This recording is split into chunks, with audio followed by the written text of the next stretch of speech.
Waalaikumsalam Nabil. Waalaikumsalam. Terima kasih. So 21 orang masuk. Kita tunggu sekejap lagi. So pada pukul 9.30 kita akan belajar. Saya akan ajar awak secara live ni CPR. Waalaikumsalam Cikgu Nolizamat. Terima kasih pantau saya. Okey.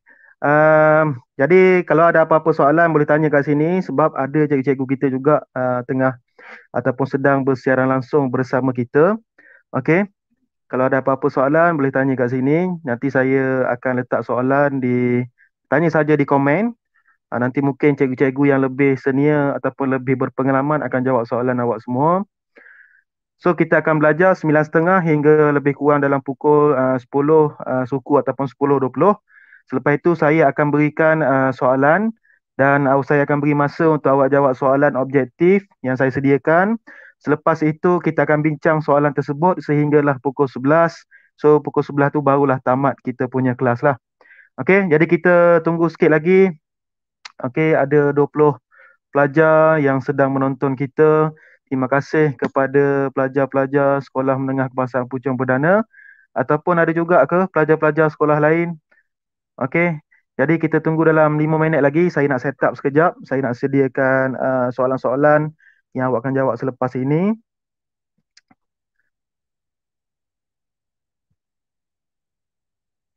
Sekejap ya. Saya kena cari soalan di YouTube dulu. YouTube saya yang saya letak. Saya dah ada siapkan video rakaman. Yang tu cuma rakaman suara sahajalah. Okey, saya rekod. Alhamdulillah line internet tak ada masalah Alhamdulillah saya bersyukurlah. Saya takut line internet tu ada masalah. Okey, sekejap Alright, saya akan cari soalan yang saya letak di YouTube. So kita boleh jawab di sinilah nanti. So awak boleh jawab. Dan kita akan bincang dekat sini. Okey, kalau dekat rakaman ni saya biarkan awak jawab soalan sahaja. Okey, tanpa bincang lah. So hari ni kita akan bincang soalan. Lepas saya ajar, saya akan bincang soalan. So ni ialah video yang saya letak di YouTube saya, channel Cikgu Taufik Ibrahim. Okey. Terima kasih Puan Azuraili JKMP Sains SMK Puchong Perdana. Waalaikumsalam Adam Haris. Terima kasih. Saya nak copy link soalan sekejap. Okey, dah ada link kat sini. Alright.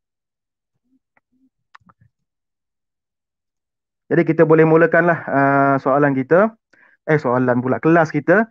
Jadi Assalamualaikum dan selamat sejahtera semua kepada pelajar-pelajar SMK Puchong Perdana, pelajar sains tingkatan 4, cikgu-cikgu yang berbahagia, JKMP yang berusaha, JKMP, guru kanan mata pelajaran sains dan matematik Puan Azu, SMK Puchong Perdana. Okey, terima kasih Puan Azu, Cikgu Taufik, terima kasih. Okey. Jadi kita akan bincang hari ini berkenaan dengan sains tingkatan 4 bab 2 iaitu bantuan kecemasan. So dalam bab 2 ni kita akan belajar berkenaan hari ini 2.1 iaitu resusitasi kardiopulmonari ataupun CPR. Okay, cardiopulmonary resuscitation. Okay, jadi kita pergi kepada slide seterusnya. Saya akan besarkan slide ini supaya boleh nampak lah. Okay. Alright, so sains tingkatan 2 bab 2 bantuan kecemasan. So dalam bab 2 ni, okay, kita akan belajar bantuan kecemasan. Okay. Di Malaysia, kita bincang di Malaysia dahulu, talian 999 merupakan talian kecemasan yang kita boleh hubungi bila-bila masa 24 jam. Okay, dulu sebelum tahun saya kecil dulu, masa saya belajar dulu, talian kecemasan, bomba, polis, okay, ambulan ataupun KKM, JPAM, semuanya lain. Contohnya kalau bomba 994. Okey, sekarang ni dah selaras. So 999 maknanya kita pergi call kepada pusat dia. Okey, lepas tu dia akan kerahkan anggota-anggota penyelamat kita lah. So talian 999 ni sangat penting. Okey, sebab dia gabungan antara 5 agensi. Yang pertama Polis Diraja Malaysia, selepas itu Bomba dan Penyelamat, lepas tu Kementerian Kesihatan Malaysia, Angkatan Pertahanan Awam Malaysia, dulu kita panggil sebagai Jabatan Pertahanan Awam, sekarang ni dinaik taraf menjadi Angkatan Pertahanan Awam Malaysia iaitu APM, dan juga APMM iaitu Agensi Penguatkuasaan Maritim Malaysia. Okey, jadi 5 gabungan agensi ini kita call saja 999 kalau ada apa-apa kecemasan, contohnya berlaku kejadian lemas di laut. So call saja 999. Jadi pusat kecemasan kebangsaan negara akan kerahkan 5 agensi ini mengikut keperluan. Okey. Waalaikumsalam Muhammad Khaidir Muhammad Rizal, terima kasih. Okay, so tahukah anda selain daripada agensi yang telah dilatih dengan khas ni untuk menghadapi kecemasan ni, kita juga boleh memberikan bantuan kecemasan dengan pantas. Kita ni boleh bertindak sebagai anggota keselamatan. Okey, anggota keselamatan untuk membantu kepada individu yang mengalami situasi kecemasan. Tetapi kita kena tahu cara dia. So dalam bab 2 tingkatan 4 ni dia ajar 2 cara. So hari ni kita nak belajar satu cara dahulu.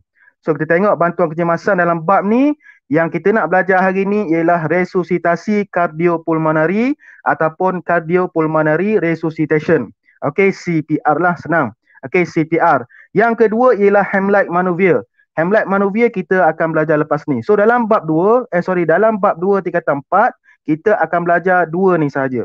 Okay, so ini ialah bantuan kecemasan, bukan sahaja 5 agensi tadi sahaja yang boleh buat. Kita pun boleh buat kalau kita ada teknik yang betul. Sebab tu kita kena belajar benda ni.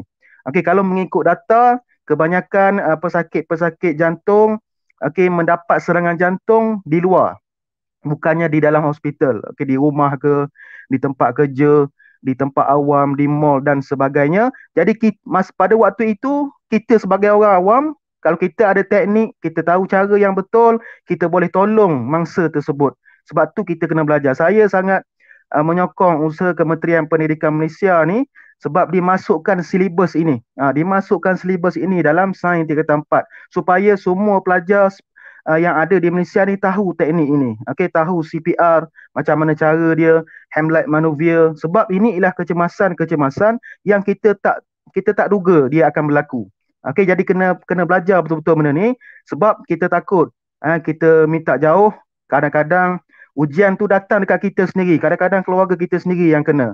Okey, lemas ke, tercekik ke, okey, serangan jantung ke. Jadi kita boleh apply benda ni. Okey, sebab tu penting. Saya sangat suka tajuk ni sebab dia memberi ilmu kepada kita secara, orang cakap apa, walaupun kita tak pro tapi kita boleh buat. Okey, so kita akan belajar sikit macam mana kita nak buat CPR. Alright. So, dalam hasil pembelajaran CPR ini 2.1, kita akan yang pertama sekali menyatakan maksud CPR dan situasi yang memerlukan CPR. Kita kena tahu dahulu apa itu maksud CPR dan situasi yang memerlukan CPR. Siapa yang perlukan CPR ini? Lepas tu kita akan mendemonstrasikan kaedah CPR. So kita tak bolehlah demo sebab kita buat live sekarang. Kalau kat kelas boleh kita buat demo. Okay, so kita buat secara visual. Saya tunjukkan gambar-gambar saja dan saya akan buat CPR kepada Atroman ni. Atroman Git anak saya ni Atroman Git ke apa saya lupa dah. Macam mana, dekat mana kita patut letak tangan kita. Okay, nanti tunjuklah macam mana. Alright. Yang ketiga, menerangkan kepentingan CPR. Kita kena tahu juga kenapa pentingnya CPR. Kenapa pentingnya CPR ni untuk kita belajar. Sebab dia, orang cakap apa, antara teknik ataupun antara kaedah yang boleh menyelamatkan ramai nyawa manusia. Alright. So kita pergi kepada CPR lah, resusitasi cardiopulmonary. Okay. So resusitasi cardiopulmonary ataupun cardiopulmonary resuscitation ini ataupun CPR ialah bantuan kecemasan yang melibatkan gabungan teknik. So ada 2 teknik. Yang pertama ialah tekanan di dada dan yang kedua ialah hembusan ke dalam mulut kita. So 2 teknik ni kita kena belajar. Okay, tekanan di dada saya akan tunjukkan nanti. Boleh tengok di gambar, saya akan terangkan di menggunakan gambar dan saya akan tunjuk sikit kat video macam mana nak tekan. So tak adalah demonstrasi sangat sebab saya seorang je kat rumah sekarang ni. Okay, hembusan ke dalam mulut macam mana cara nak buat. Okay, so saya harap lepas kita belajar ni awak boleh praktik lah. Okay, kalau jumpa orang lemas ke apa, pergi guna CPR ni. Alright. So inilah gambar rajah visual ni, tekanan di dada macam mana, hembusan ke mulut macam mana. So kita akan pergi satu persatu.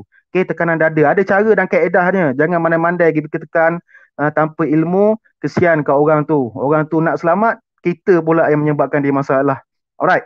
So fungsinya apa? Okey, gabungan teknik 2 ni, CPR ni fungsinya apa? Fungsinya untuk mengembalikan degupan jantung dan pernafasannya. biasanya CPR ni kita nak fungsi dia, kita nak jantung tu berdegup balik. Kadang-kadang masa serangan jantung tu berhenti berdegup sekejap.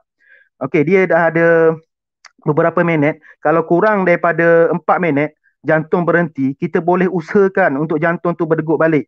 Kalau lebih daripada 4 minit, okey, lebih daripada 4 minit, darah tak mengalir, jadi oksigen tak dapat otak tak dapat oksigen. Jadi itu boleh menyebabkan sel-sel otak mati dan menyebabkan kita ni diambang maut lah. Okey, kalau sebelum 4 minit, sel-sel otak yang berada di atas kepala kita ni dia dapatkan saki-baki oksigen yang ada dalam badan kita. So dalam 4 minit yang pertama ni kita pulunlah buat CPR kepada mangsa-mangsa.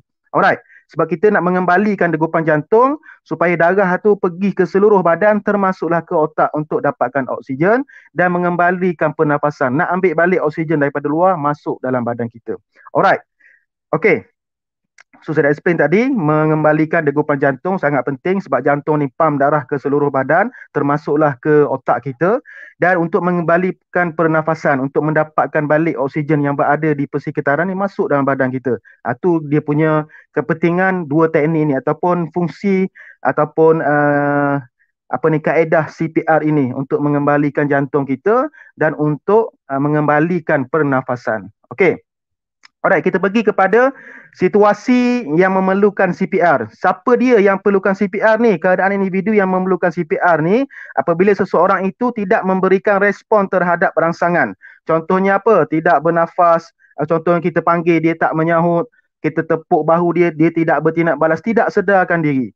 Okey, yang kedua ialah tidak bernafas. Okey, kita kena tengok dulu juga orang tu macam mana kita nak tahu dia ni tak bernafas. Kita pergi check lah saluran mulut dan hidung dia, ada keluar ke tidak udara, ada keluar masuk udara ataupun tidak. Okey, kita check. Tiada degupan jantung atau nadi. Contohnya kita pergi dekat seseorang suspek tu yang katakan lemas ke apa, kita check jantung dia. Kita boleh dengar, letak telinga kita di dada dia. Okey, dan dengar degupan nadi. Nadi ni banyak, di leher boleh, di lengan boleh. Okey, di tangan kita boleh. Okey. Alright. So, ini ialah keadaan individu yang memerlukan CPR. Alright. So, punca-punca keadaan yang memerlukan CPR. Kenapa berlakunya CPR? Kenapa berlakunya seseorang tadi tidak bernafas, tidak memberi rangsangan terhadap, tidak memberi gerak balas terhadap rangsangan. Okey, degupan jantung berhenti, tiada nadi. So, antara puncanya ialah serangan jantung. Okey, yang pertama serangan jantung. Okey, untuk pengetahuan awak, serangan jantung ni merupakan penyakit ataupun orang cakap apa, fenomena yang utama ataupun statistik paling tinggi yang menyebabkan kematian rakyat Malaysia. Sebab tu kena hati-hati. Kadang-kadang serangan jantung ni bukannya kena kepada orang tua sahaja. Kadang-kadang orang muda pun kena. Okey, budak-budak pun kena. Okey. So, serangan jantung yang kedua ialah apabila seseorang itu terkena renjatan elektrik. So, ada cara dia. Okay? Bila seseorang itu terkena renjatan elektrik, dia akan menyebabkan jantung itu akan berhenti berdegup. Kadang-kadang menyebabkan pernafasannya tersekat. Okay? Yang ketiga ialah apabila lemas. Okay? Apabila lemas, orang yang lemas ni, bila dia lemas, dia akan tenggelam dalam laut, sungai, tasik dan sebagainya. Jadi, air itu akan masuk melalui rongga-rongga hidung dan mulut dia dan menyebabkan air berada di dalam peparu. Jadi, apabila air berada di dalam peparu, dia akan menyebabkan udara tak boleh keluar masuk. Jadi tak ada udara keluar masuk, menyebabkan otak mati, kita pun boleh mati. Itu bahayanya lemas. Saya nak cerita sikit pengalaman saya berkenaan dengan lemas ni. Okey, saya pernah menyelamatkan dua orang, kalau tak silap saya, kawan saya seorang, sepupu saya seorang daripada kejadian lemas. Untuk menyelamatkan seseorang yang lemas ni pun, kita kena tahu cara dia. Jangan mandai-mandai kita pergi terjun, nampak kawan kita tengah lemas, kita pergi terjun nak selamatkan dia. Takut-takut kita pun lemas. Sebab apa? Bila orang itu lemas, dia akan panik. Dia akan panik, dia akan capai apa sahaja yang berada di persekitaran. Kalau kita datang dekat dia, dia akan pijak kita, dia akan tarik kita, kita pula yang lemas. Sebab tu antara salah satu cara yang boleh kita buat untuk menyelamatkan orang yang lemas, kita ambil lah sesuatu, dahan ke, tali ke, tarik dia, campak dekat dia supaya dia berpaut di tali itu, tarik. Jangan kita pergi. Kalau kita tak confident, macam beberapa tahun lepas, okay, anggota bomber, okay, wira-wira kita, walaupun mereka ini diberi latihan profesional, tapi mereka pun lemas juga. Tu orang cakap ajar lah. Tapi nak bagi tahu bahawa walaupun kita ni hebat macam mana berenang sekalipun, kita kena ambil langkah berjaga-jaga lah. Okey, cara dia ambil saja apa yang ada, dahan kayu, tali, besi, campak dekat dia. Jangan campak atas kepala dia. Okey, campak dekat dia, biar dia berpaut, tarik. Kalaulah emergency sangat darurat, awak tanggal je lah baju seluar awak, ikat, baling, tarik. Okey, untuk selamatkan nyawa. Okey, biarlah kita berbogel sekejap asalkan nyawa kawan kita, keluarga kita tu selamat. Okey. Alright, yang keempat ialah apabila terkena panahan petir. Sebab itulah kalau kita main bola di padang dan semua dan sebagainya, okey, kalaulah waktu tu cuaca dah mendung, nak hujan, berhentilah main bola apa semua. Sebab kilat ni akan menyambar tempat yang lapang. Sebab konsepnya senang. Okey, konsepnya senang. Yang ni kita belajar bab berapa pasal elektrostatik dan semua ni. Okey, jadi apabila kawasan lapang, jadi kita bermain bola di situ. Okey, kita ni mempunyai cas. Okey, cas kita ialah cas positif. Contoh, cas positif. Okey, di awan tu pula, ada dalam awan tu ada cas negatif. Jadi, negatif dengan positif, dia akan melekat ataupun dia akan pergi bersamalah, positif dengan negatif kan. So, kilat tu akan menyambar. So, dia akan menyambar siapa? Yang paling tinggi di atas padang. Okey, di padang kita lah paling tinggi. Okey, berbanding dengan rumput dan sebagainya, kita kena. So, elakkanlah. So, empat punca ni, empat keadaan ni menyebabkan seseorang itu pengsan, menyebabkan seseorang itu jantung berhenti sekejap, tak memberi respon terhadap rangsangan. So, orang-orang macam ni lah yang kita perlu bantu menggunakan kaedah CPR. Alright, so kaedah CPR ada step-step dia. Kita cerita step by step. Step yang pertama kita periksa respon mangsa. So kita nampak mangsa tu katakan dia dah terbaring, okay? Dia dah terbaring dekat sesuatu tempat. Kita cek dahulu respon mangsa. Macam mana caranya? Kita pergi ke arah mangsa dan pastikan persekitaran selamat. Contohnya orang yang lemas. Kita tarik, janganlah kita pergi buat terus CPR di tepi sungai, tarik di tempat selamat dahulu. Contohnya berlaku aksiden, serangan jantung dan sebagainya. Tiba-tiba dalam mall serangan jantung. Kita kena tarik di tempat selamat, bukanlah luang orang apa semua. Okey, selepas itu kita periksa respon mangsa, kita tepuk dia. Tepuk dekat mana? Tepuk di dada dia. Okey, cik, ada masalah ke cik? Cik, dengar saya. Kalau tak beri respon, maka pada waktu itulah teknik CPR akan digunakan. Okey, yang pertama kita cek dahulu. Bimbang apa? Katakan orang tu tidur dekat perhentian bas. Dia tidur je pun. Kita pergi, orang pengsan. Kita pun pergi terus buat CPR, kena lempang lah kita. Okey, kita kena cek dahulu orang tu. Kita kena cek dahulu. Kalau dia tak beri respon, barulah kita mulakan CPR. Okey. Kita tepuk bahu dan tanya, adakah anda okey? Jangan cakap baku sangat. Kita cakap bahasa kita lah. Bahasa pasar kita lah. Tepuk, bro, okey ke bro? Bro, okey, cik, okey ke cik? Tepuk bahu dia, tepuk dada dia macam ni. Tepuk dengan dua-dua tangan. Pam, tepuk. Okey, cik okey ke? Ada masalah ke? Cik dengar tak saya ni? Cik okey? Macam tu lah lebih kurangnya. Alright.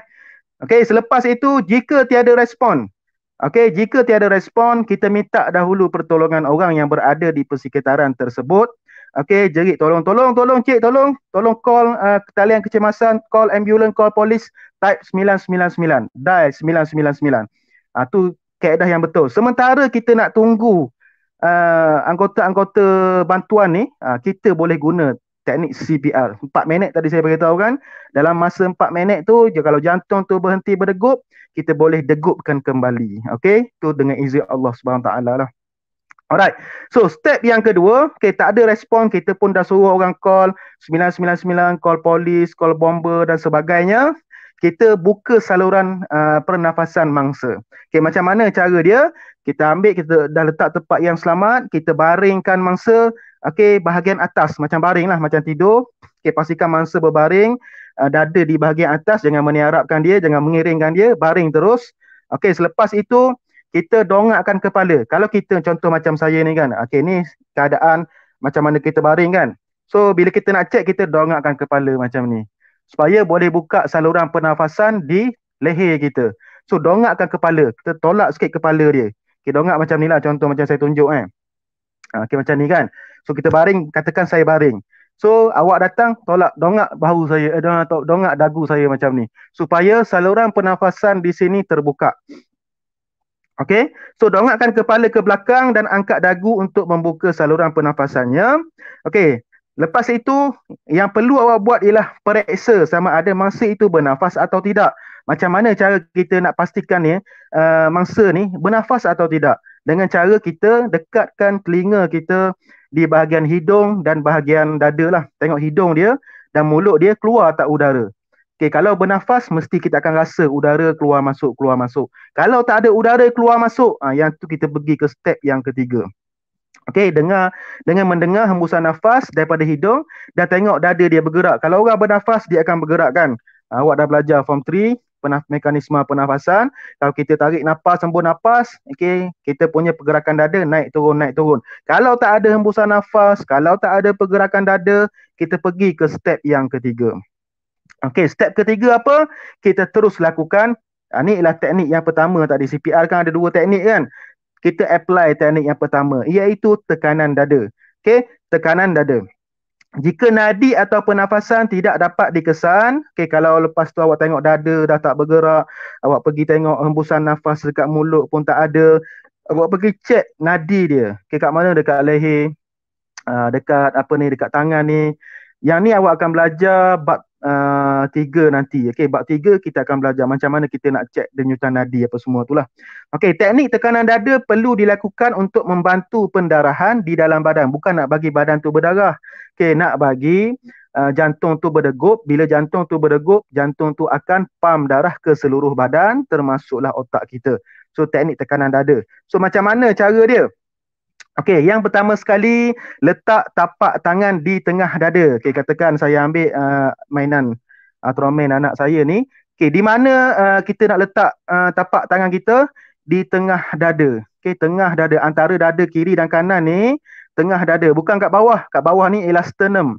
Sternum tu kalau dia punya bukaan rusuk kita kan, tu tak boleh. Situ tekan boleh, situ bahayalah. Okey, boleh patah tulang rusuk. Letak kat atas sedikit. Letak kat atas di antara dada kiri dan dada kanan ni, kita bayangkan ada garisan tengah dekat sini. Di tengah dada ni lah kita letak tapak tangan kita. Okey. Malaymir, saya tak faham bahasa apa ni, Jepun ke apa ni. Waalaikumsalam, Muhammad Hafiz Nur Imadi bin Ahmad Azli, terima kasih. Okey. So letak tapak tangan, okey, tapak tangan kita letak di atas dada, tengah dada. Okey.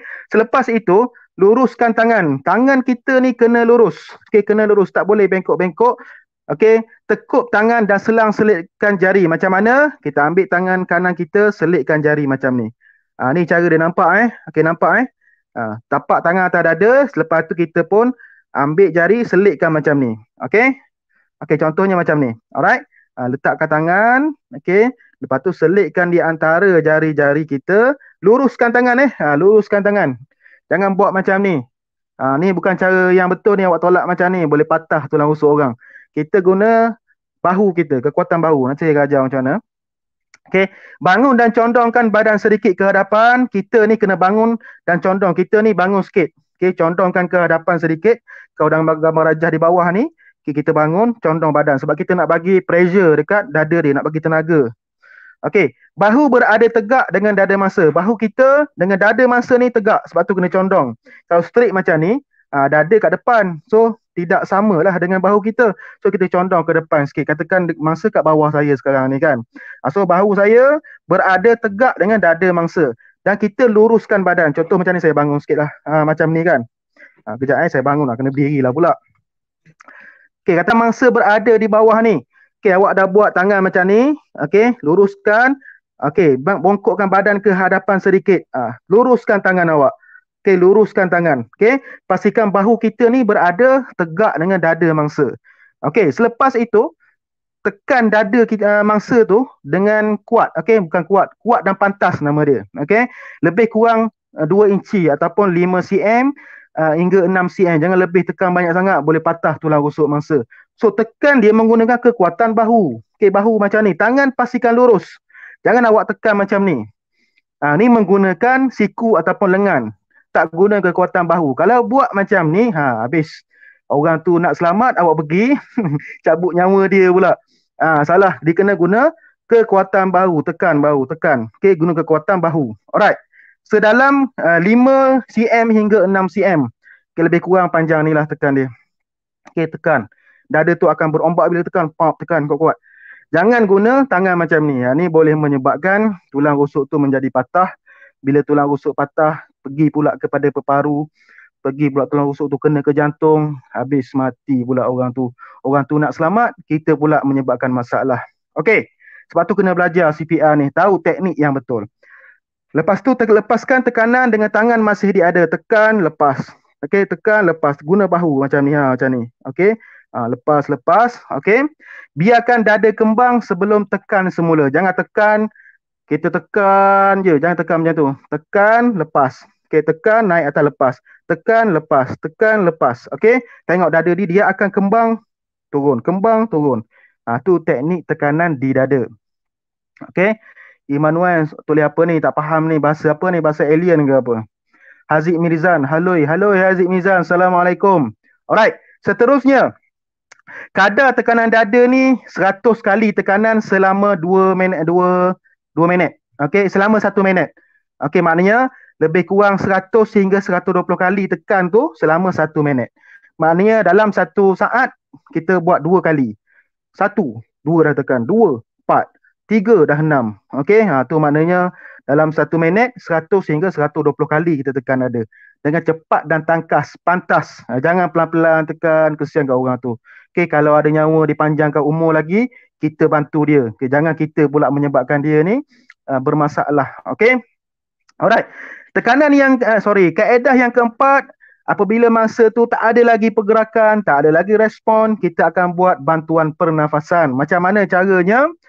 Okey, jika masih tiada pernafasan, lepas kita tekan dada pun tak ada lagi, kita buat bantuan pernafasan dengan cara kita picit hidung mangsa. Picit betul-betul, tutup lubang hidung tu habis. Okey, dan kita hembuskan udara ke dalam mulutnya. Tutup lubang hidung, kita buka sikit mulut, tiup udara masuk ke dalam mulut, pergi ke bawah. Okey, kalau awak rasa geli nak tiup mulut, Allah tengok yang ada bau apa, petai ke belacan kat mulut dia, nanti saya ceritalah. Okey, kalau biasanya anggota keselamatan ni, bantuan kecemasan ni, contohnya bomba dan sebagainya, dia ada satu alat, okey, yang diletak di mulut tu. Bila tekan, dia akan letak kat sini, dia akan pump. So menggantikan mulut dia. Dia menggantikan mulut dia tu, ada alat lah. Kalau kita mana nak cari alat tu, tak ada kat rumah. So guna mulut kita, tak apa nak selamatkan nyawa. Katakan girlfriend ke tengah lemas ke apa, okey, selamatkan nyawa girlfriend, jadi isteri kita nanti kan. Okey, jangan segan, jangan apa. Ini kalau dalam Islam kita panggil darurat. Tak ada masalah. Alright. Okey, macam itulah cara dia. Kalau tengok gambar rajah di bawah tu, pecet hidung, buka mulut, kita hembus nafas ke dalam mulut.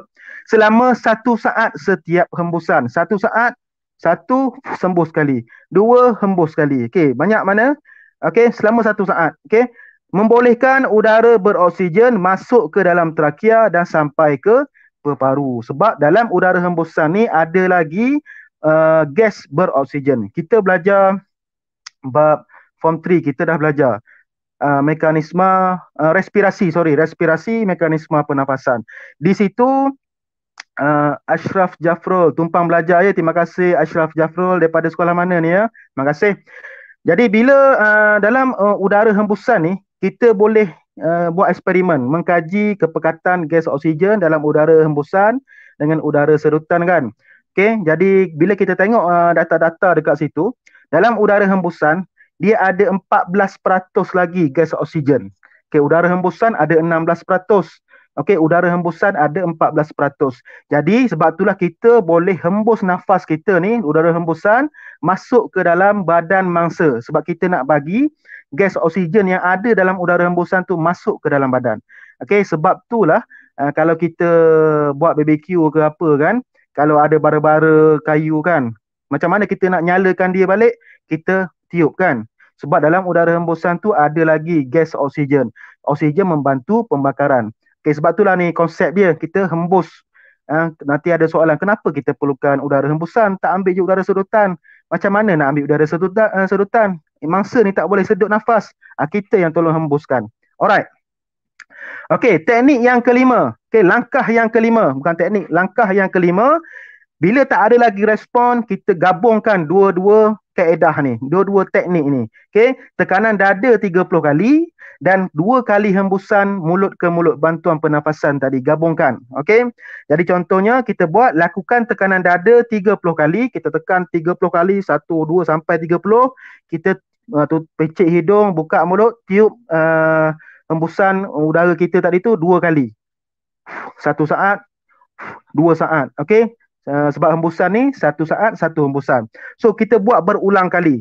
Tak ada respon lagi, kita buat lagi 30 tekanan dada. Tekan 30, hembus lagi 2 kali. Tak ada lagi, buat lagi 30 kali, hembus lagi 2 kali. Sampailah mangsa tersebut memberi respon ataupun tindak balas. Kita buat sehingga bantuan kecemasan datang. Okay? Sebab bantuan kecemasan atau bomba, polis dan sebagainya, memanglah dia orang datang tapi masa timing tu. Jadi kita nak menyelamatkan mangsa ni sebelum 4 minit tadi yang saya sebut tadi tu. Okey, jadi kita perlukan lakukan dengan cepat dan tangkas. Okey, buat sampailah anggota kecemasan baru datang, baru kita serahkan kepada yang profesional lah. Kita buat yang kita mampu sahaja. Jadi jangan putus asa, teruskan buat. Kadang-kadang anggota kecemasan ni datang daripada jauh dan sebagainya, jam lah apa, kita lah jadi anggota kecemasan sekejap. Tak ada masalah. Sebab tu kita kena belajar benda ni. Okay, teknik-teknik macam ni. Okay. Okey, lakukan segera secara berulangan sehingga ambulans tiba ataupun mangsa sedar. Sama ada dua lah. Sama ada anggota kecemasan datang ataupun dah sedar, tak payahlah kita tekan lagi, ditiup lagi, dah sedar dah. Kan? Dah hidup, dah apa, dah ada pernafasan, dada pun dah bergerak apa semua. Stop lah CPR tu. Kita dah berjaya. Berjaya membuat dua, iaitu mengembalikan degupan jantung dan mengembalikan pernafasan. Okay, dah hidup, dah okey semua. Stop. Jangan pergi buat pulung lagi. Nak buat lagi tak boleh.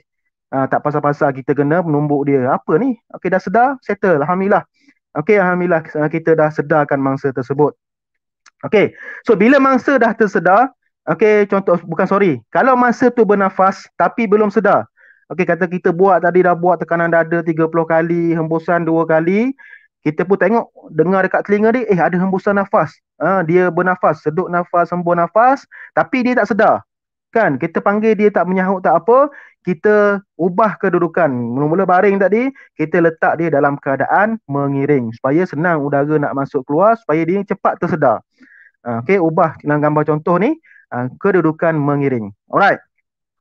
Okey, so info tambahan ni yang saya nak cerita. Okey, kalau kita tak berapa confident nak buat hembusan mulut ke mulut, katakan mangsa tu mulut Allah bersepai dengan petai-petai, jeruk apa semua, kita tak lalu nak buat. Okey, berdasarkan garis panduan CPR yang terkini, okey, latest data ni pada tahun 2016 daripada American Heart Association, dia mengatakan bahawa jika anda tidak selesa dengan bantuan pernafasan mulut ke mulut, kalau kita tak berani nak buat mulut ke mulut, takut dia ada penyakit ke apa, so kita memadai kita guna kaedah tekanan dada sahaja. Okey, tekanan dada ni boleh membantu menyelamatkan nyawa mangsa. Kita tekan sahaja dah supaya jantung tu berdegup. So jantung berdegup, dia boleh menghantar oksigen ke sel otak untuk berfungsi balik. Sebab otak ni lah yang perlukan oksigen. Sebab otak ni ialah kontrol kita. Okey, dia pusat kawalan satu badan kita. Alright. Okey. Seterusnya, kepentingan CPR. Okey. Ini ialah kepentingan CPR. Yang pertama sekali, kaedah tekanan dada. Apa dia kepentingannya? Untuk menghasilkan peredaran darah secara buatan dengan mengepam darah melalui jantung. Kita nak bagi darah dalam badan mangsa tersebut, okay, dia bergerak ke seluruh badan sebab darah ni merupakan sistem pengangkutan, iaitu yang mengangkut oksigen, nutrien dan sebagainya, dihantar ke seluruh badan yang ada di sel-sel badan kita. Sebab dalam badan kita ni banyak sel, berjuta-juta, berbilion sel. Jadi setiap sel itu menjalankan proses respirasi sel. Okay, mereka perlukan gas oksigen untuk melakukan respirasi, untuk jadikan tenaga, lepas tu membebaskan karbon dioksida. So sel tu ada tenaga, so dia boleh berfungsi, so kita pun boleh hiduplah sebagai manusia. Jadi kita perlukan darah itu bergerak dengan cara kita nak pastikan jantung tu berdegup kembali. Sebab itulah kaedah tekanan di dada ni sangat-sangat penting. Kalau buat tekanan dada sahaja pun okey dah. Okey, pengalaman saya. Saya pernah tengok, pernah berhadapan dengan situasi seseorang budak lemas di Tasik Kenyir. Saya pernah bertugas, pernah mengikuti ayah saya bertugas di Tasik Kenyir, saja ikut hari itu nak tengok macam mana penugasan polis marin di Tasik Kenyir. Ayah saya seorang polis marin di Tasik Kenyir. Okay, jadi polis marin ni dengan CPR ni sebati dah. Sebab tahu kalau orang yang lemas mesti kena pakai CPR. Jadi satu kejadian tu, pelancong daripada mana, Myanmar ke apa saya lupa dah, dia pakai kad merah kan, penduduk sementara saya rasa, lemas di air terjun. Okey, di air terjun dia mandi dekat bawah tu, adik dia lemas. Okey, abang dia ni mangsa, dia meninggal dunia, mangsa ni dia pergi nak selamatkan adik dia. Okey, nampak dia tenggelam timbul, dia pergi dengan dia pun terlemas, adik dia selamat. Sebab itulah biasanya kalau ikut data statistik orang lemas ni kadang-kadang berpasangan, kadang-kadang orang yang pertama kali lemas selamat, yang kedua nak selamatkan tu yang lemas. Tu bahaya, saya beritahu tadi, kena tahu cara-cara nak menyelamat. Satu lagi, jangan mandi di air terjun yang jatuh macam tu. Sebab bila air terjun jatuh ke bawah, dia akan berpusar kat bawah tu. Okay, bila berpusar, sebab tu kalau tengok video klip yang disebarkan masa wira-wira bomba kita menyelamatkan seseorang dan wira bomba tersebut meninggal dunia, tengok dia badan dia naik turun sebab di situ air akan berpusar. So janganlah mandi di bawah air terjun di situ. Saya pergi ni masa tu budak tu, arwah tu dah lebih kurang 20 minit berada di dalam air. Sebab itulah kalau kita biasanya orang yang tahan nafas ni 4 minit normal. Okay, 4 minit kalau menyelam tak timbul-timbul, pengsan dalam air 4 minit, kita boleh ambil, kita boleh buat CPR, boleh lagi hidup. Kalau lebih 4 minit, saya rasa susah sikit. Sebab otak dia dah tak dapat oksigen. Sebab air tersekat di dada, bila air menghalang oksigen, air akan menghalang oksigen masuk, udara keluar masuk, menyebabkan otak dapat oksigen, boleh menyebabkan kematian sel. Kita panggil dia sebagai kematian biologi. Okay, sel-sel dalam badan dah tak ada dapat oksigen, matilah. Okay, mati sel, kita pun boleh maut lah. Okay, jadi saya tengok pada waktu itu 30 minit, 20 minit dah berada di dalam air terjun tu. Dah 20 minit lebih kurang. Jadi adalah orang ambil dia, ikat tali, ambil, jumpa. Okay, bila jumpa, dia naikkan ke atas, kebetulan pada hari itu ada seorang nurse yang datang mandi di situ. Beliau lah yang melakukan CPR. Okay, dengan cara tekan dada, buat CPR, hembusan ke mulut, apa semua. Jadi dah sebab 20 minit kan. Dah 20 minit saya rasa memanglah dia dah, arwah dah meninggal lah. Jadi biasalah family tak akan terima kenyataan lah. Dia tak akan terima kenyataan. Jadi macam dia pun tengok, ada bergerak ni. Bergerak kaki, dia rasa hidup lagi anak dia tu. Sebenarnya dah meninggal. Jadi ayah saya pun ambil arwah ni, letak di atas bahu. Budak kan letak di bahu, goncang-goncang. Kalau ada air lagi, saya dapat petua ni, kalau kita goncang seseorang yang lemas tu, kalau air masih keluar kat mulut pun keluar air, boleh selamatkan lagi. Tapi bila darah dah mula keluar, maknanya organ dalaman tu dah dah dah dah rosak lah. Okey, itu petua dia lah kalau nak selamatkan orang yang lemas. CPR, dukung pemoleh nak keluarkan air yang tersekat di dada dia tu. Alright. So kaedah hembusan mulut ke mulut ni, hembusan ke dalam mulut menggunakan udara hembusan. Okey, untuk menerima udara beroksigen masuk ke dalam paru-paru. Saya cerita dah tadi, okey, dalam udara hembusan ada gas oksigen lebih kurang 14%. Jadi oksigen tersebut boleh masuk ke dalam paru-paru, sehingga menyebabkan boleh bernafas kembali. So ini ialah kepentingan kaedah-kaedah CPR. Dua, tekanan dada berkait dengan jantung untuk memastikan jantung ni mengepam darah semula ke seluruh badan. Yang kedua ialah kaedah hembusan ke dalam mulut untuk kita bagi gas oksigen masuk ke dalam paru-paru mangsa. Alright. Jadi kedua-dua teknik ini memulihkan sistem peredaran darah dan membekalkan oksigen ke dalam badan mangsa. So bila kita dah pastikan oksigen pun dah ada dalam badan, okay, sistem peredaran darah dah kembali lancar, jadi selamatlah mangsa tersebut. Okay, sebab darah-darah dah bergerak semua. Sebab tu penting peredaran darah ni. Kita nak tengok kepentingannya, cuba awak ikat tangan di sini. Bila kita ikat tangan kuat kat sini, darah tak mengalir. So bila darah tak mengalir, tangan kita ni akan kebas, akan jadi biru, tak susah nak bergerak.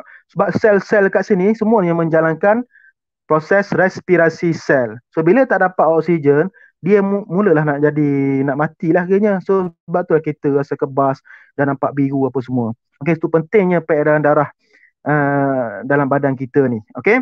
Sebab darah ni membawa oksigen. Bab yang tu awak dah belajar form 3 hari tu. Dalam bab, saya rasa dalam bab 2. Bab 2 bab 2 ke bab 3, saya lupa dah. Bab 3 sistem pengangkutan darah. Okey? Alright. So kita pergi kepada soalan. Saya akan share link soalan di komen ni. Jadi awak cuba jawab dahulu. Okay, cuba jawab dahulu. Selepas tu kita akan bincang. Saya bagi masa lebih kurang 10 minit lah. Lebih kurang 10 minit. Lepas tu kita akan bincang. Okey, kita akan bincang. Okey, saya akan share soalan.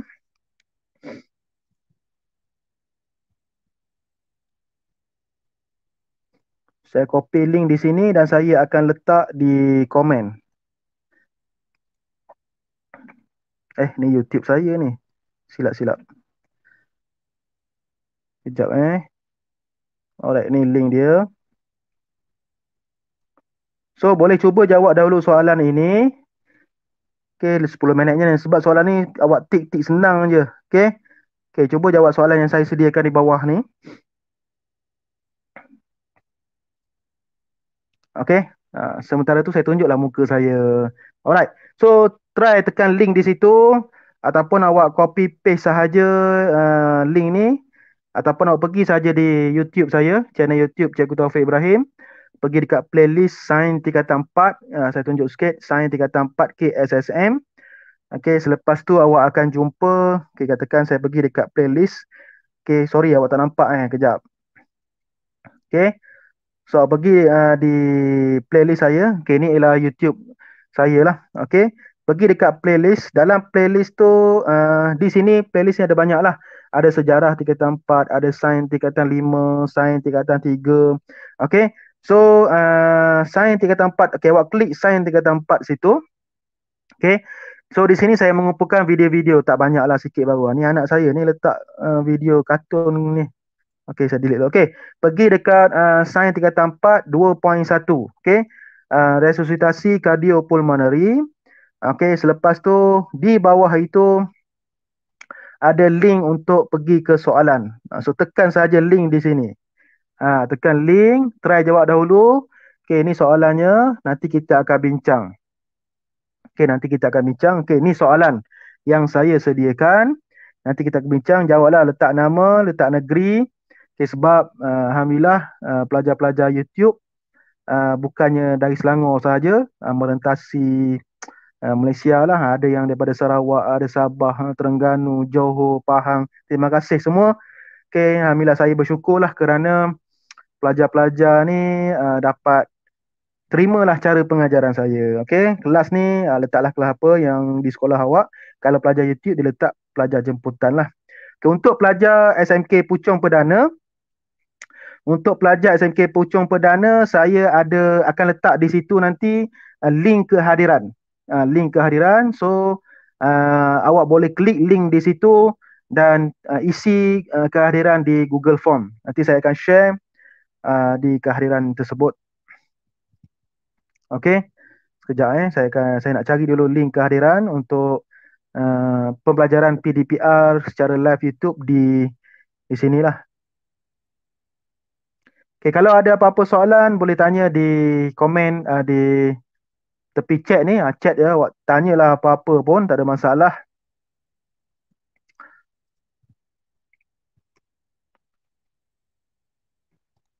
Okey, ada soalan tanya macam mana kalau yang lemas tu kanak-kanak bawah umur 12 tahun katakan. Kalau lepas umur 12 tahun kita boleh gunakan kaedah biasa, guna tangan, guna macam kita belajar tadi, ada teknik-tekniknya, ada 5 teknik tadi. Okey. Kalau kanak-kanak umur 12 tahun dan ke bawah, okey, sebelum bayi lah kanak-kanak, kita guna satu tangan saja, tekan guna tapak tangan saja. Tekan saja macam tu, straight. Tekan guna bahu. Okey, guna bahu, satu tangan saja. Jangan guna dua tangan.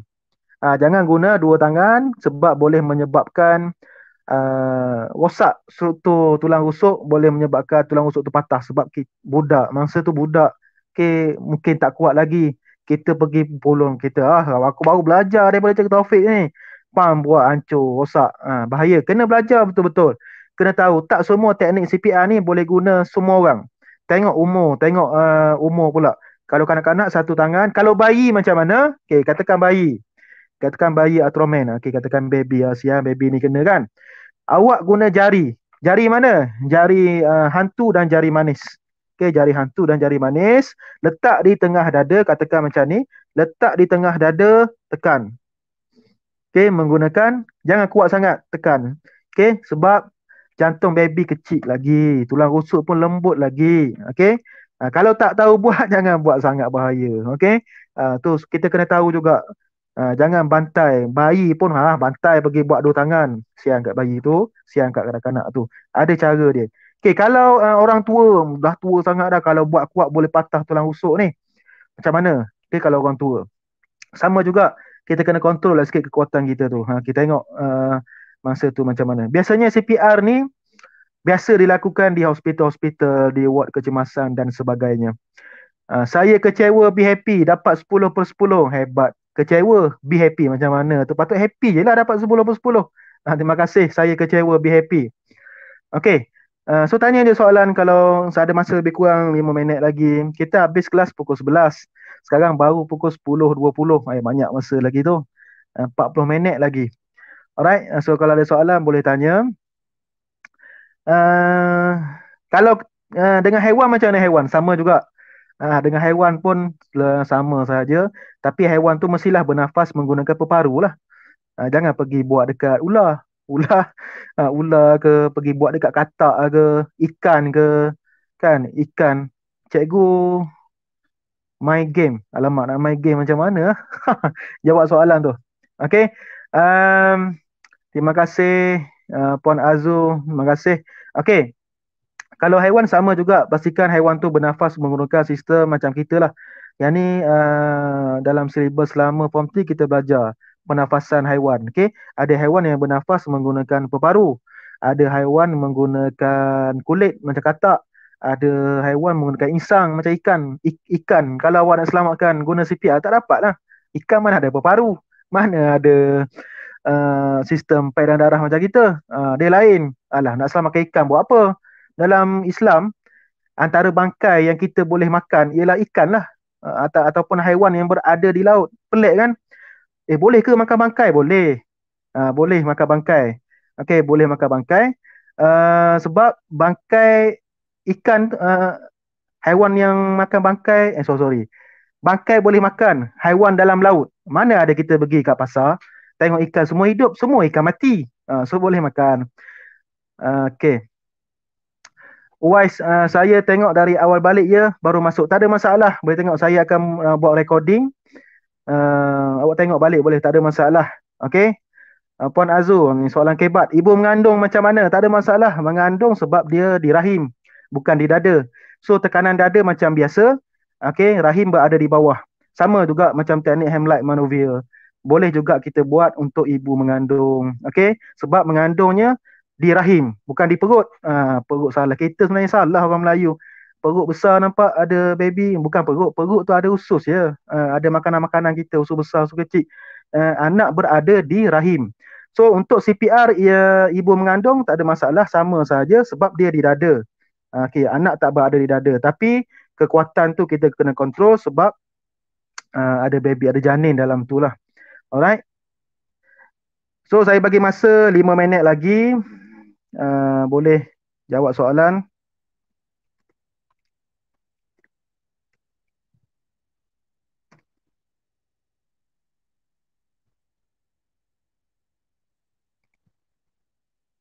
Okey, tambahan kepada ibu mengandung tadi ya. Adakah selamat memberi CPR kepada wanita hamil? Okay, saya pergi kepada soalan Puan Azu sekejap tadi. Uh,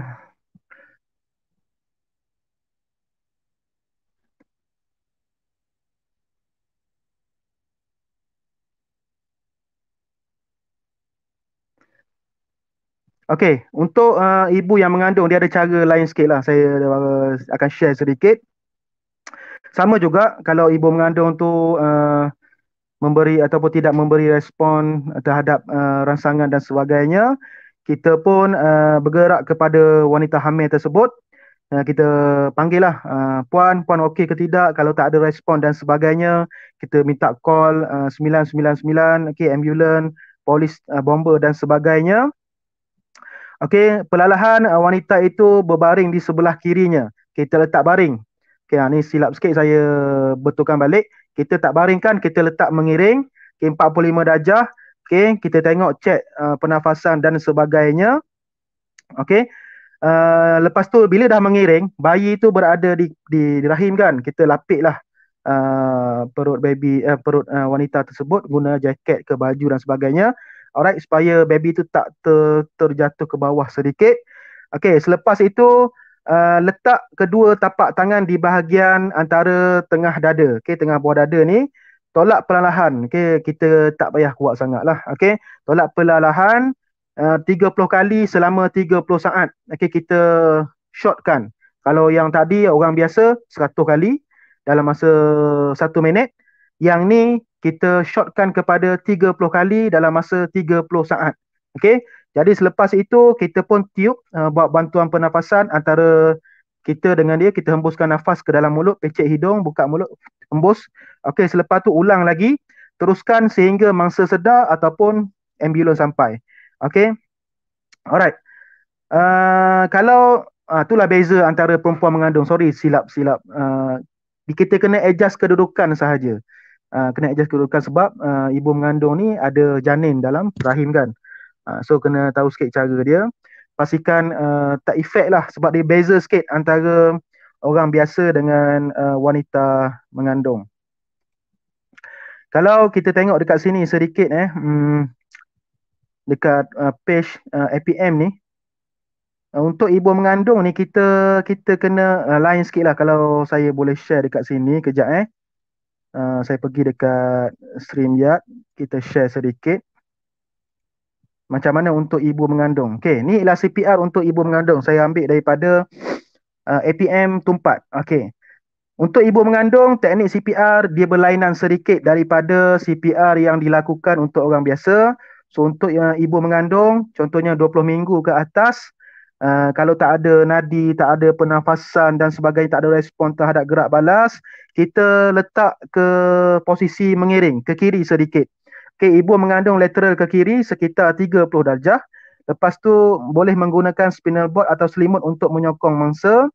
Okey, selepas itu tekan pada salur macam biasa, lakukan teknik pernafasan macam biasa.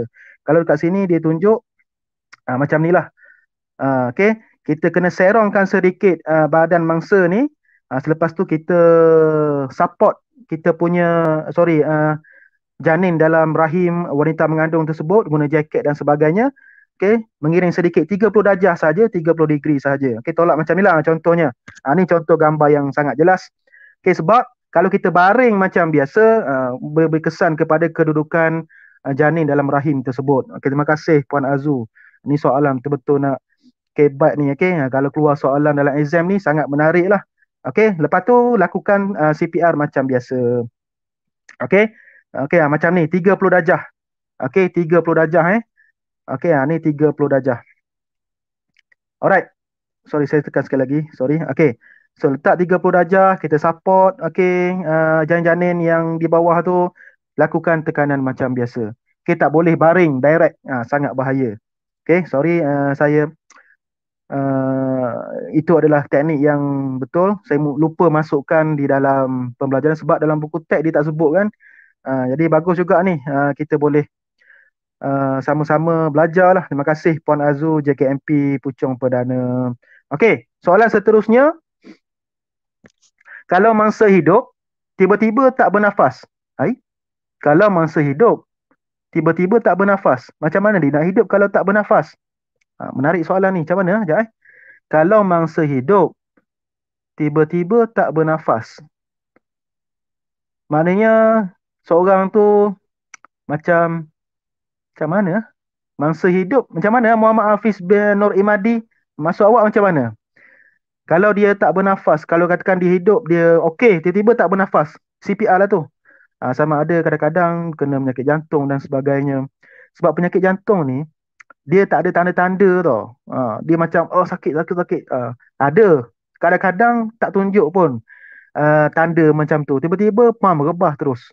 Yang tu kita kena buat CPR, kena buat terus CPR. Okey, jangan tunggu lagi. Call macam biasa ikut teknik tadi. Yang pertama sekali apa? Kita ulang balik. Yang pertama sekali, kita pergi ambil mangsa tadi, letak di tempat yang selamat.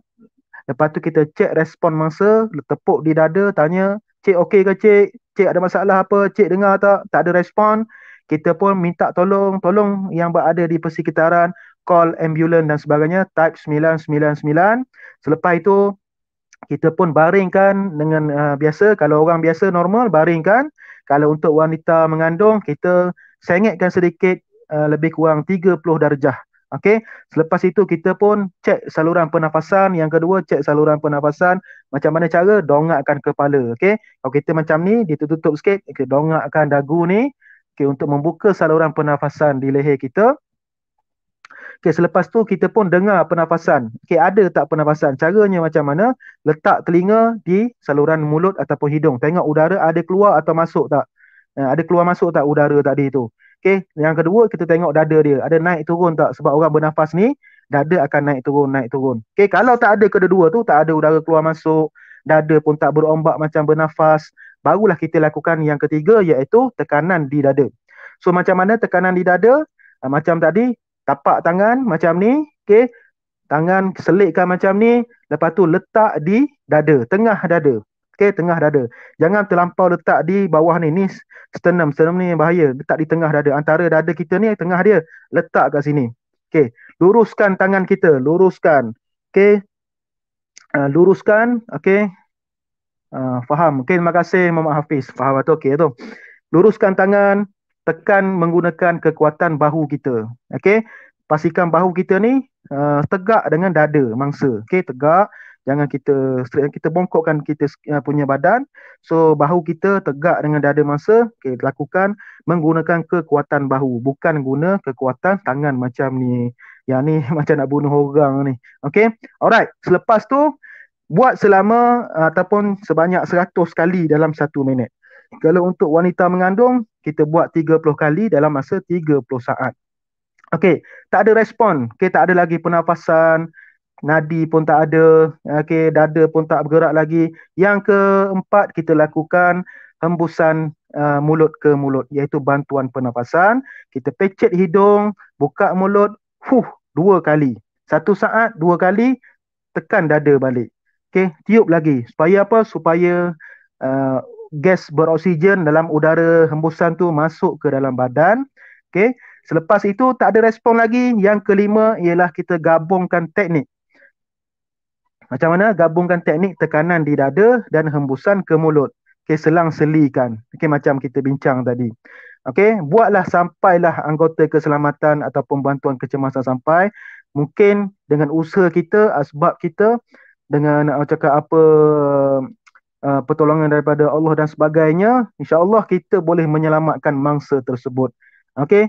So kita kena belajar CPR ni walau di mana kita berada, sebab orang yang memerlukan CPR ini kadang-kadang berada di persekitaran kita. Kadang-kadang anak beranak kita, kadang-kadang adik-beradik kita, mak ayah kita, kawan-kawan kita, awek kita dan sebagainya. Okey, kita kena belajar. Saya sangat bersyukur silibus sains tingkatan 4K SSM ni mengajar kita macam mana kita nak buat CPR. Okey, CPR ni sangat penting. Bagi saya sangat penting. Okey, sebab inilah merupakan tindakan yang paling pantas yang kita boleh buat. Okey, sebelum kita tunggu anggota-anggota kecemasan tu sampai. Okey, so kita nak bincang soalan. Kita nak bincang soalan. So, kita pergi kepada soalan yang saya buat di bawah ni. Alright. Okey, soalan yang pertama, apakah yang dimaksudkan dengan resusitasi kardiopulmonari? Okey, apa yang dimaksudkan dengan CPR? Okey, tengok jawapan yang pertama, bantuan kecemasan yang melibatkan tekanan dada dan hembusan udara ke mulut. Yang kedua, teknik hembusan udara ke mulut dan hidung. Yang ketiga, bantuan kecemasan yang dilakukan kepada seseorang tercekik. Yang keempat, teknik tekanan belakang badan. So, kita boleh tahu terus. Okey, kita tahu terus. Okey, saya tengok komen sedikit. Terima kasih Cikgu Taufik atas perkongsian ilmu yang amat bermanfaat. Terima kasih Puan Azuraili binti Alwi, guru kanan mata pelajaran sains matematik SMK Puchong Perdana, kerana selalu menyokong saya. Okey. Selepas itu boleh digunakan dalam kehidupan seharian, betul. CPR ni kita boleh apply. Walaupun kita tak dapat CJ khas, kita boleh apply sebab kecemasan ni boleh berlaku di mana-mana sahaja. Alright. So jawapan yang betul ialah bantuan kecemasan yang melibatkan teknik tekanan dada dan hembusan udara ke mulut. Mesti ada dua, iaitu tekanan dada dan hembusan udara ke mulut. Okey, saya nak buka tengok muka saya sikit kat sini. Tak best tak ada muka saya kan. Okey, tu dia. Alright. Okey. So jawapannya ialah yang atas sekali kita anggap dia A lah. Kalau B, teknik hembusan udara mulut dan hidung. Sudah kita tiup hembusan hidung ke mulut, salah. Sebab dia mesti ada dua teknik. Yang pertama, teknik tekanan di dada. Dan yang kedua ialah teknik hembusan mulut. Alright. Okey, yang kedua. Berikut merupakan mangsa yang boleh diselamatkan dengan menggunakan kaedah CPR. Kecuali kita dah beritahu ada 4 situasi yang memerlukan CPR. Okey, apa dia? Yang pertama sekali orang yang lemas. Kalau tengok dekat jawapan tu ialah orang yang lemas.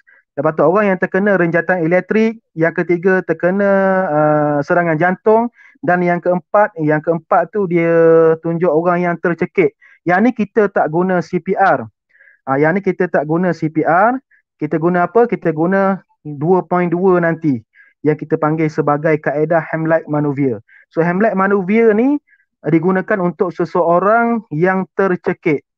Okey, seseorang yang tercekik. So jawapannya ialah yang keempat, yang soalan kedua ialah jawapannya ialah D lah. Okey, yang pilihan keempat ni option 4 ni. Sebab ini bukan CPR. Ini kita guna kaedah teknik Heimlich Manoeuvre yang awak akan belajar 2.2 nanti. Alright, seterusnya soalan yang ketiga. Sekejap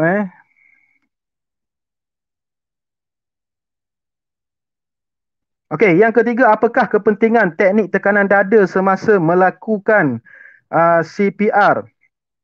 Okey, kenapa pentingnya tekanan dada semasa CPR ni? Okey, yang jawapan yang pertama, mengeluarkan objek tersangkut di laluan pernafasan tu salah lah. Yang tu Heimlich Manoeuvre yang akan belajar selepas ni. Supaya jantung dapat mengepam darah ke seluruh badan, mangsa dapat menerima udara beroksigen masuk ke dalam paru-paru, melancarkan aliran masuk ke dalam otak. Salah semua ni, jawapannya ialah B. Tekanan dada ni kita fokus kepada jantung. Okey, untuk jantung mengepam darah ke seluruh badan. Okey, kalau yang C ni, mangsa dapat menerima udara beroksigen ni, ini ialah tekanan teknik yang kedua, iaitu hembusan mulut ke mulut ataupun bantuan pernafasan. Okey, ada soalan kawan kita bagi, kita tengok sikit soalan. Fungsi alat fungsi alat defibrillator. Okey, alat defibrillator ni ialah satu alat untuk macam nak bagi kejutan elektrik, macam small elektrik, macam isyarat elektrik untuk memastikan jantung tu terkejut dan dia berdegup. Dia digunakan oleh anggota-anggota kecemasan. Kalau awak tengok macam Sreka tu kan, macam Sreka zret tu, satu dua pam tekan kat dada supaya alat itu memberi satu signal elektrik kepada jantung supaya jantung itu memberi kejutan kepada jantung sebenarnya. Okey, memberi kejutan kepada jantung, jantung terkejut, tidur kan tak bergerak tadi kan. So bila kena macam tu, jantung pun akan berdegup kembali. Dia boleh menggantikan teknik tekanan dada dalam CPR. Tapi untuk orang awam macam kita ni, orang awam macam kita ni tak perlu, kita nak beli kat mana benda ni kan. So kita buatlah guna tekanan dada. Kalau anggota kecemasan datang, mereka last choice mereka akan guna alat defibrillator ni. Dia akan tekan macam Sreka di dada, dia boleh mengejutkan jantung, jantung tu kembali berdegup. So bila jantung berdegup, dia akan menyebabkan darah mengalir ke seluruh badan, termasuklah otak. So selamatlah mangsa tersebut. Okey, so menjawab soalan terima kasih, soalan ni sangat-sangat bermanfaat. Okey. Cikgu Noliza Mat, Cikgu Otai Sains di Sekolah Menengah Puchong Perdana. Terima kasih Cikgu Noliza. Ilmu yang sangat bermanfaat terutama di saat kecemasan. Okey. Soalan nombor 3 kita bincang tadi. Okey, dah dapat jawapan. B nombor 4. Berikut merupakan teknik dan kaedah dalam CPR kecuali kita dah belajar ada 5 teknik tadi. So mana yang bukan tekniknya? Kita tengok satu persatu. Yang pertama sekali periksa respon masa, bukan masa ni, mangsa. Okey. Periksa respon mangsa, betul. Kita kena check dahulu respon mangsa. Okey, tiba-tiba nampak mangsa terbaring, kita kena pergi check dulu. Tepuk dada, cek okey ke? Takut-takut dia bukan pengsan, dia saja nak tidur dekat situ. Kena check dulu, penting. Yang kedua, tekanan dada, betul. Kita dah belajar dari tekanan di dada. Yang ketiga, tekanan kuat di perut mangsa, tekan perut, keluar tahi lah. Bukan, wah, salah tu. Okay, so jawapannya confirm lah. C ni ataupun pilihan yang ketiga. So yang keempat, bantuan pernafasan, betul. Supaya udara ataupun gas beroksigen masuk ke dalam badan kita melalui udara hembusan. Okay, nombor 5. Apakah masalah yang boleh timbul jika seseorang tidak mahir menggunakan kaedah CPR, melakukan CPR kepada mangsa yang lemas? Kita tak reti CPR, tapi kita nak buat juga, nampak kawan kita lemas. Alamak, lemas kawan kita, nak buat CPR, tapi tak reti CPR ni. Sebab ada satu data statistik yang dibuat oleh seorang doktor, dia tanya soalan dekat situ, kenapa anda tidak melakukan CPR? Jawapan paling banyak persentasenya ialah kerana tidak confident dan tidak tahu teknik CPR yang betul. Sebab itulah kita kena belajar kaedah CPR ni. Okey, kena belajar. Itulah kalau ada masa nanti Puan Azu Puan Azu JKMP Sains, Cikgu Sains, saya nak jemputlah kawan saya yang bertugas sebagai doktor tu untuk kita buat demo di sekolah. Kita rangkumkan sekali kaedah CPR dan kaedah Heimlich Manoeuvre. Kita buat demo biar pelajar nampak terus. Saya rasa cadangan tu sangat menarik sebab kita jemput orang yang ahli dalam bidang je. Macam saya cikgu tak pernah lagi buat CPR, selamatkan orang pernah. CPR saya tak pernah buat lagi dekat orang. Okay. Alright. So kalau tak mahir, kita buat juga kepada mangsa lemas, apa yang akan jadi? Okay. Yang pertama sekali, jawapan di atas, tulang rusuk boleh patah. Yang kedua, kegagalan buah pinggang. Yang ketiga, sesak napas. Yang keempat, kecederaan perut. So tengok satu persatu, tulang rusuk boleh patah, ini ialah betul. Kalau kita tak tahu, katakan patutnya kita guna kekuatan bahu. Kita tolak guna kekuatan bahu, tapi kita tak tahu, kita nampak dalam video, dia tekan dada, kita pun tekan lah macam ni, pompa tekan. Yang tu boleh menyebabkan tulang rusuk boleh patah. Bila tulang rusuk patah, tulang rusuk tu akan menyucuk paru, jantung, organ dalaman dalam mangsa. Menjadikan mangsa tu lebih parah. Kesian kat mangsa tersebut. Alright, so jawapannya ialah A lah. Kalau kegagalan buah pinggang ni bukan disebabkan oleh CPR, itu sebabkan pemakanan dan sebagainya. Sesak nafas pun bukan, kecederaan perut pun bukan. Alright. Nombor 6. Berikut merupakan situasi seseorang yang memerlukan CPR kecuali. Okay, orang yang memerlukan CPR ni ada dia punya kategorinya. Okay, jadi kecuali apa? Seseorang tidak bernafas, betul. Bila dia tak ada nafas, tak ada udara keluar masuk, kita perlukan CPR. Seseorang yang tercekik makanan, yang ni kita akan belajar 2.2 Heimlich Manoeuvre. Okay, so boleh tengok dahulu video-video yang saya dah buat. Saya dah buat video Heimlich Manoeuvre ni, boleh tengok dekat situ dahulu. Okay, so jawapannya ialah B lah. Yang ni bukannya CPR, yang ini ialah Heimlich Manoeuvre. Okay, yang ketiga, seseorang tidak memberikan respon terhadap rangsangan, betul. Sebab itulah antara teknik yang pertama, kaedah yang pertama, kita kena check dahulu respon mangsa. Okey, kalau tak beri respon mangsa, baru kita buat CPR. Yang keempat, seseorang yang tiada nadi dan degupan jantung, betul juga. Kalau tak ada nadi, maknanya tak ada, jantung tak berdegup. So bila jantung tak berdegup, darah tak mengalir ke seluruh badan, termasuklah otak, jadi otak pun tak dapat oksigen. Yang ni kita perlukan CPR supaya darah mengalir, jantung berdegup, darah mengalir dan membawa oksigen ke otak dan ke seluruh badan. Okey, yang ketujuh, kaedah manakah yang membantu udara beroksigen memasuki peparu semasa CPR dilakukan? Okey, teknik mana yang menyebabkan udara beroksigen ni masuk ke dalam badan mangsa, masuk ke dalam peparu mangsa? Yang pertama ialah tekanan dada. Tekanan dada ni salah sebab tekanan dada ni untuk mengembalikan degupan jantung. Hembusan mulut ke mulut. Okey, ni betul lah sebab kita hembus udara hembusan. So dalam udara hembusan tu ada gas oksigen, dia akan masuk ke dalam peparu mangsa. Yang ketiga ni, baringkan mangsa mengiring ni dah selepas, okey, bila nadi dah ada, degupan jantung dah ada, tetapi mangsa tu tak sedar lagi, kita baringkan mangsa mengiring. Okey, dongakkan kepala mangsa ke belakang. Ni teknik yang kedua. Okey, kita nak buka saluran pernafasan dia. Okey, ni bukanlah. So, jawapan dia, sendawa, makan nasi lemak tadi. So, jawapan ni ialah B. Okey, nombor 8. Pak Abu melakukan teknik tekanan dada sahaja kepada mangsa lemas. Adakah betul tindakan beliau? Okey, betul atau tidak, kita buat tekanan dada sahaja. Tak perlukan bantuan pernafasan mulut ke mulut. Okey, jawapannya betul lah. Kita boleh guna tekanan dada sahaja. Tak perlu bantuan. Kalau kita takut nak buat, tak reti, boleh buat tekanan dada sahaja. Alright. Okey, nombor 9, apakah tindakan yang sepatutnya dilakukan jika mangsa telah bernafas tetapi tidak sedar selepas CPR dilakukan? So, kita dah buat CPR, kita dah buat tekanan dada, kita dah buat bantuan pernafasan, tapi tak sedar lagi. Tapi mangsa tersebut dah bernafas. So, apa kita kena buat? Okay. Yang pertama, teruskan tekanan dada 30 kali diikuti 2 kali bantuan pernafasan. Ni salah. Yang ni kita kena buat apabila mangsa tu tak sedar lagi, tak bernafas lagi. Itu teknik gabungan antara tekanan dada dan pernafasan. Ubah kedudukan mangsa dalam keadaan mengiring. Okey, yang ni betul supaya badan mangsa tersebut dapat sedar lah. Okey. Yang ketiga, tepuk bahu mangsa dan tanya adakah anda okey. Yang ni first teknik tadi. Ya, kita tengok mangsa mula-mula nampak mangsa, yang tu kita check respon mangsa. Tu yang pertama. Okey. Melakukan hembusan mulut ke mulut dengan lebih kerap. Tak payah sebab dah bernafas. Tak payah dah hembusan mulut ke mulut sebab dah bernafas. So, jawapannya ialah kita ubah kedudukan mangsa dalam keadaan mengiring sehinggalah mangsa tu sedar ataupun datang bantuan-bantuan kecemasan daripada anggota-anggota kecemasan. Okey, soalan nombor 10. Apakah kesan jika degupan jantung mangsa terhenti secara tiba-tiba? Kalau degupan jantung tu tiba-tiba stop, macam serangan jantung kan, tiba-tiba terhenti. So, kesannya apa? Yang pertama, saluran pernafasan terhalang. Salah, tak melibatkan saluran pernafasan. Kandungan karbon dioksida tinggi di dalam darah. Salah juga.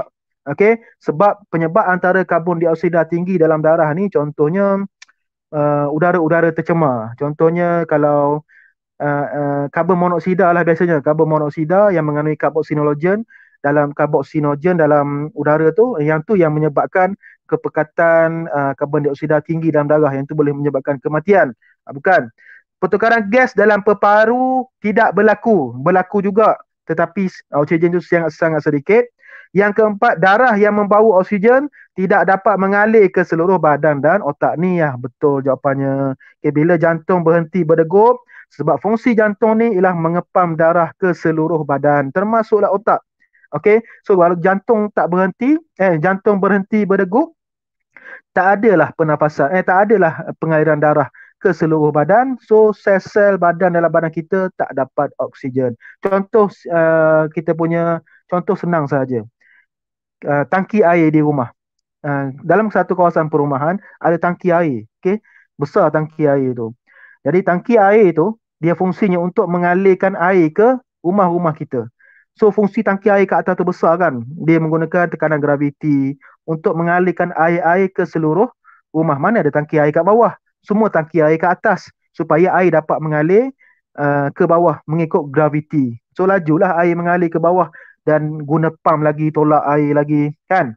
Jadi, kalaulah tangki tu tak berfungsi, katakan tersekat ke apa ke, jadi air tu tak dapat mengalir. So, dekat rumah kita pun tak dapat air. Sama juga macam jantung. Jantung ni fungsi untuk mengalirkan darah ke seluruh badan.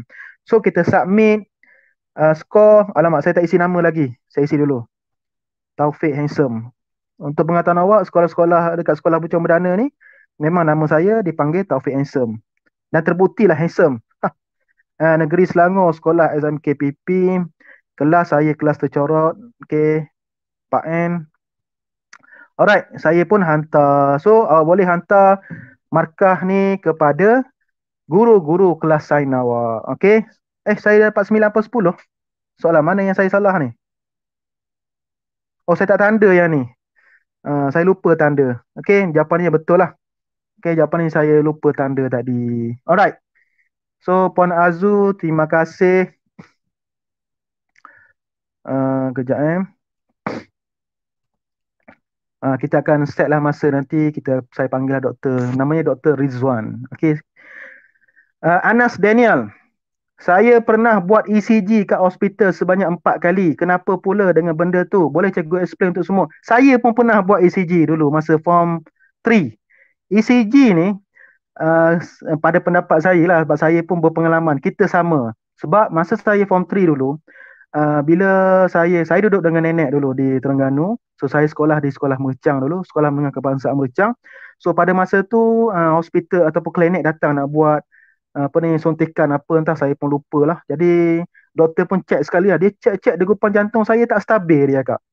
Kejap laju, kejap perlahan, kejap laju, kejap perlahan. Jadi dia pun tulis surat. So saya kena buat ECG di klinik kesihatan. So ECG ni sebenarnya dia macam dia nak detect kita punya degupan jantung tu, tengok stabil ke tidak sebenarnya. Kegunaan ECG nak tengok kalau nak tengok jantung ni lemah ke tak lemah lah, gitu lebih kurang. Alhamdulillah bila saya dirujuk ke pakar, tak ada masalah lah, jantung saya ni stabil. Okey. Jadi saya pun lega lah. Saya takkan kecil-kecil dah kena sakit jantung. Aduh, itu masalah lah. So kita tengok sikit apa okay, ada soalan lagi? Kita ada masa 10 minit saja lagi. So Anas, Daniel, kenapa kan kena ECG? Boleh share sikit? Awak ada sakit apa? Anas Daniel.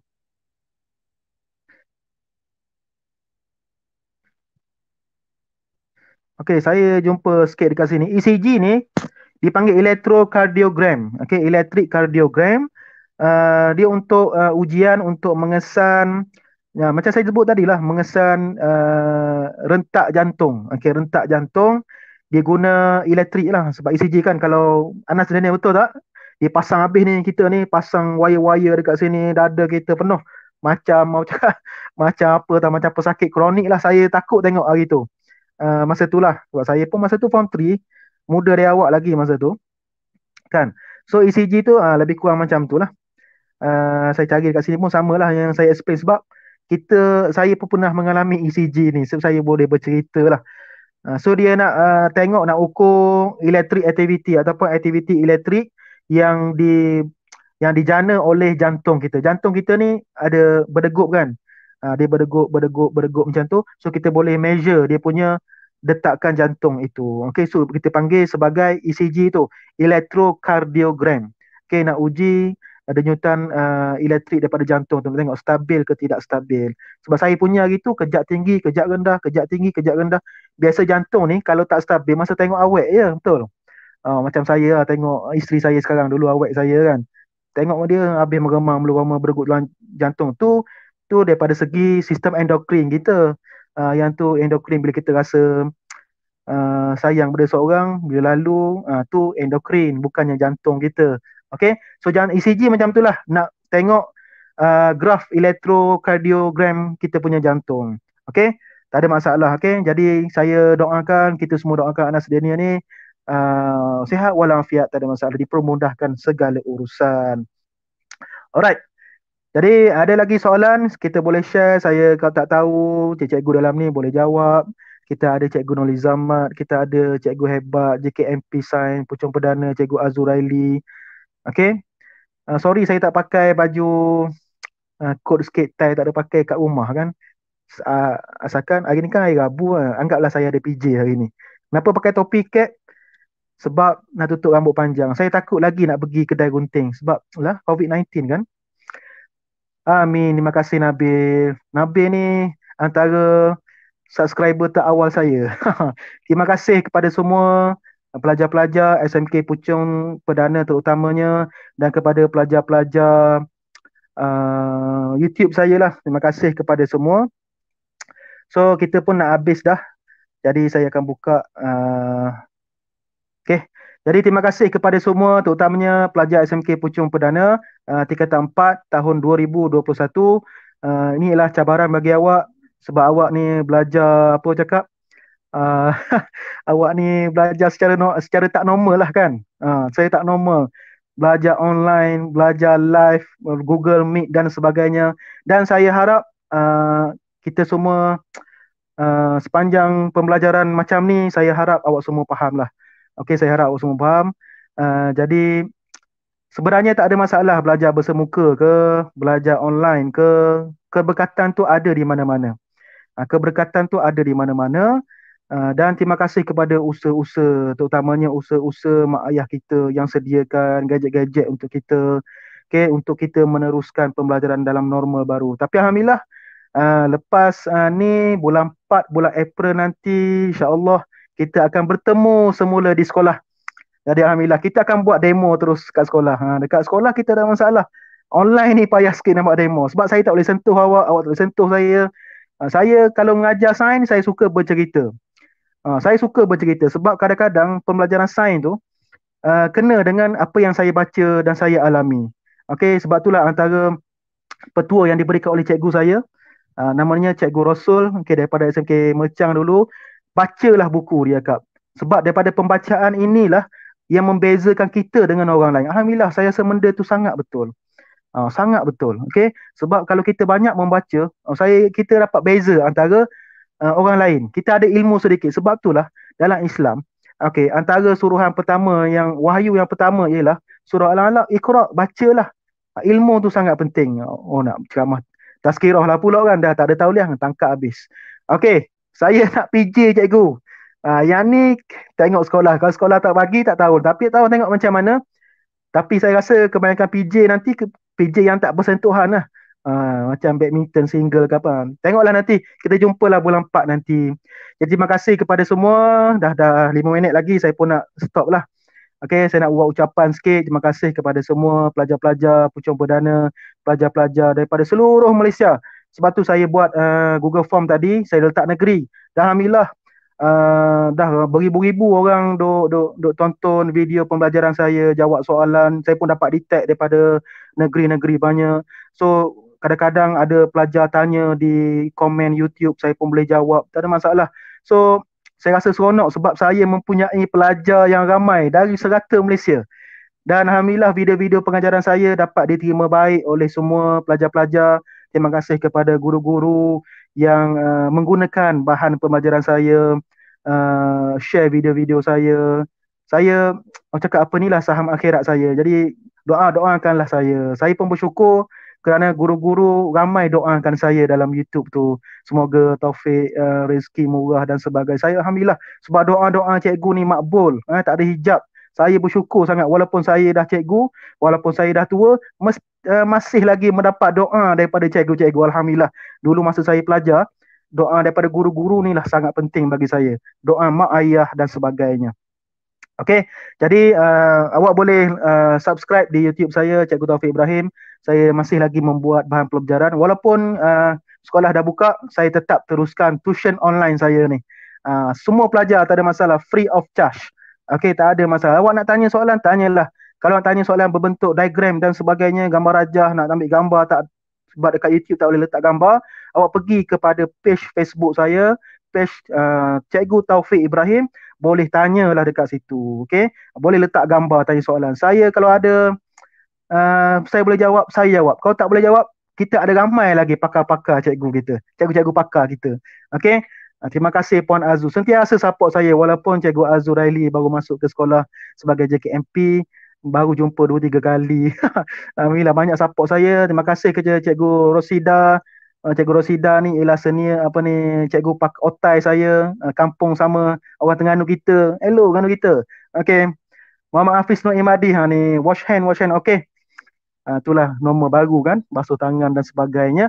Jadi alhamdulillah Anas Daniel, doktor suspek saya ada serangan jantung. Allah, okey. Jadi saya harap Anas Daniel sabar di atas itu semua ujian Allah Subhanahu Taala untuk kita. Jadi ikutlah apa yang doktor, saya pun dulu gitulah. Doktor pun kita boleh share sebab saya kena macam Anas kena dulu. Masa saya form 3, saya masa kena doktor cakap saya ni suspek jantung, Allahu Akbar. Masa tu dah lah saya duduk dengan nenek, duduk dengan mak saudara. Ayah saya dengan mak saya duduk jauh di Johor, saya duduk di Terengganu. Jadi saya rasa Allahu Akbar ujian untuk saya. Takutlah, takut mati sebenarnya kan. Muda lagi masa tu, form 3. So sama juga untuk Anas Daniel, tak ada masalah. Kita cakap apa, ikut saja apa saranan doktor, nak check apa benda semua, insya-Allah Kita semua pakar-pakar doakan Anas Daniel diberi kesembuhan, diberi permudahkan segalanya. Ni step pertama baru Anas Daniel. ECG baru nak tengok kita punya rentak jantung tu. Lepas ni banyak lagi proses lain. Saya pergi ke hospital besar Kuala Terengganu tu seorang-seorang je, pelik tu saya gitu. Pergi jumpa doktor pakar tu explain. Saya form 3 baru masa tu. Alhamdulillah saya disahkan bebas daripada sakit jantung. Alhamdulillah. Saya pun harap Anas Daniel macam saya lah. Okay, insyaAllah.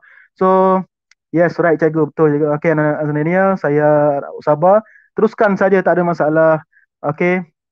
Terima kasih Azwan di Arif. Pok-pok, terima kasih. Okay, terima kasih semua. Dah pukul 11. Jadi kita jumpa lagi. Kalau awak nak teruskan pembelajaran online bersama saya, 2.2 teknik 2.2 Hamlet Maneuver. Tak tahulah, kalau awak nak teruskan lagi, awak komen dekat komen dekat video YouTube saya tu. Nak live cikgu, tak ada masalah. Okay, ni saya try sahaja sebab nak test line line internet saya. Alhamdulillah kita dipermudahkan oleh Allah Subhanahu Wa Taala. Okay, jadi saya harap awak semua faham apa yang saya ajar ini. Saya banyak bercerita. Sorry ya. Okay, jadi pukul 11. Terima kasih kepada semua. Kita jumpa lagi. Assalamualaikum warahmatullahi wabarakatuh dan selamat sejahtera. Terima kasih semua.